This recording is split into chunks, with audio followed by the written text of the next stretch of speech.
আসসালামু আলাইকুম গাইস। তো আজকে চলে গেছিলাম বাজারে একটু বট আনার জন্য। তো বট আনতে যায় দেখি যে মোটা বটগুলা নাই, তবে চিকুনগুলা পাইছি।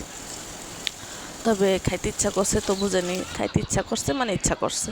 তো পরে এই বটগুলাই নিয়ে আসলাম। তো এগুলাকে আমি বেসিনে ফালে আগে ধুইলাম, ধোয়ার পরে এগুলাকে আমি সিদ্ধ দিছি। তো এগুলা তো আনাতে আমার বহু ডাবল ঝামেলা হয়ে গেছে।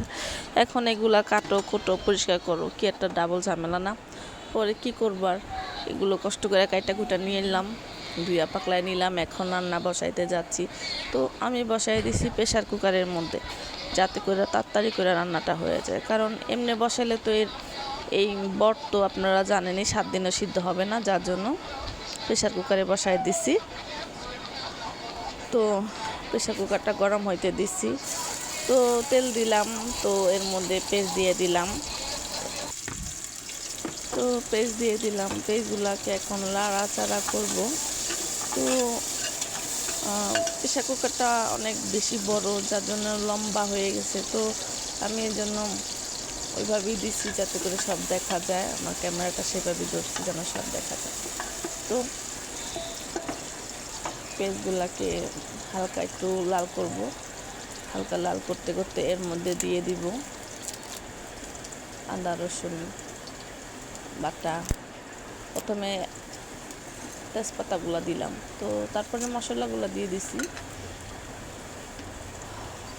তো এর মধ্যে কিছুক্ষণ নাইড়া চাইড়া পরে দিয়ে দিব আদা রসুন বাটা। তো এখন দেখেন আমার পরিমাণ মতো আদা রসুন বাটা দিচ্ছি। এই যে পরিমাণ মতো আদা রসুন বাটা দিচ্ছি। তো এটাকে ভালো করে একটু নেড়ে চেড়ে একটু মশলার গ্রানটাই করব, যাতে গ্রানটা না থাকে, এভাবে করে করব। তো আদা রসুনগুলো কষিয়ে নিব। তো এখন দিয়ে দিলাম 1 চামচ গুঁড়ো মরিচ, এখন দিয়ে 1 চামচ হলুদ। তো আপনারা যার যতটুকু মশলা লাগে তারা ততটুকু নেবেন, তবে আমরা একটু মশলা কম খাই, তাই কম নিলাম। হলুদ লবণ দিয়ে দিলাম।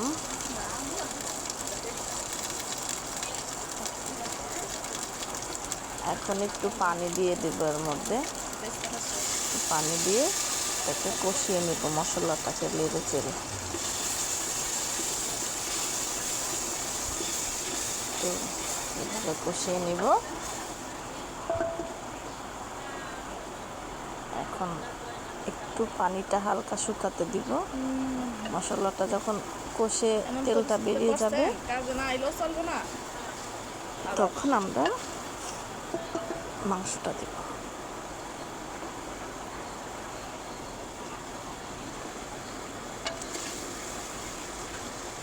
তো দেখুন মশলা থেকে তেলটা বেরিয়ে যাচ্ছে।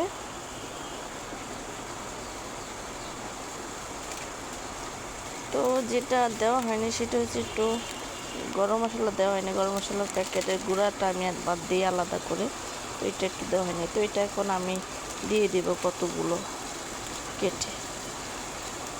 তো এই যে আমি কেটে অনুমান মতো দিয়ে দিচ্ছি।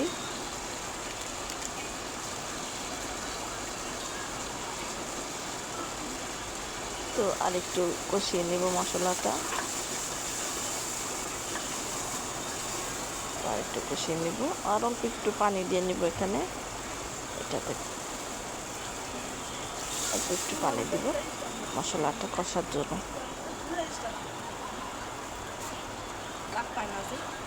তো এখন নেড়ে চেড়ে মশলাটাকে ভালোভাবে কষিয়ে নিব। ভালোভাবে কষানোর পরে যখন আবার মশলা থেকে তেলটা ছেড়ে দিবে, তখন আমরা মাংসটা এর মধ্যে দিব। তো এখন অবশ্যই আমরা মাংসটা এখন আস্তে আস্তে করে দিয়ে দিব।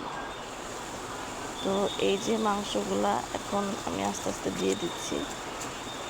তো এগুলো বট, যাই হোক এক কথায় তো মাংস, তাই সেই মাংস কথাটা ইউজ করলাম।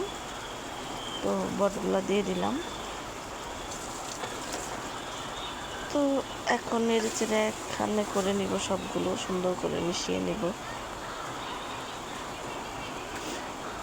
সুন্দর করে মিশিয়ে নিব।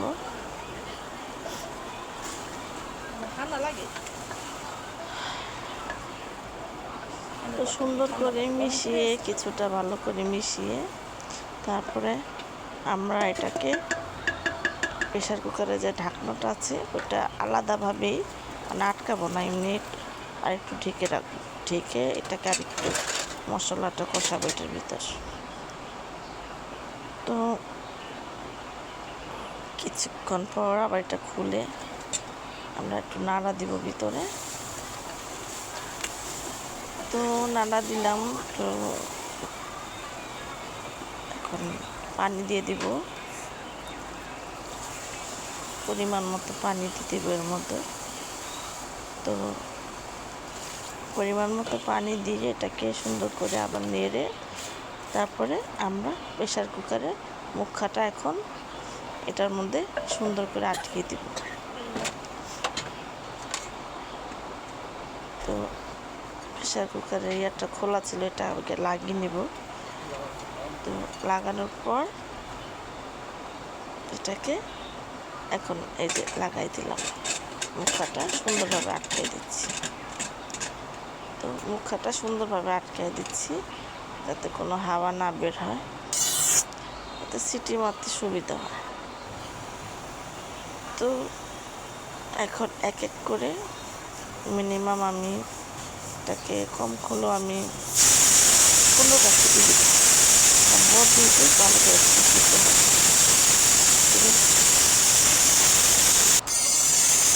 এইভাবে আমি 15টা সিটি দিব মিনিমাম। এমনি গরু মাংস রান্না করলে 8টা সিটি দিলেই হয়ে যায়। তো যেহেতু এটা বট, আমি বেশি সিটি দিব। তো চুলাটা বন্ধ করে দিচ্ছি। এখন এটা হাওয়াটা আগে বের করে নিচ্ছি, না হলে আবার প্রেশার কুকারের মুখাটা খোলা যাবে না। তো হাওয়াগুলো বের করে নিচ্ছি। এখন বসায় দিলাম আরেকটা ফ্রাই প্যান। ওই প্রেশার কুকারে যে তরকারিটা রান্না করছি আমরা বটের, তো এটা এখানে ঢেলে দিব। তো যতটুকু মোটামুটি একটু পানি আছে এটা আমরা এখানেই শুকাবো, ওই কড়াইতেই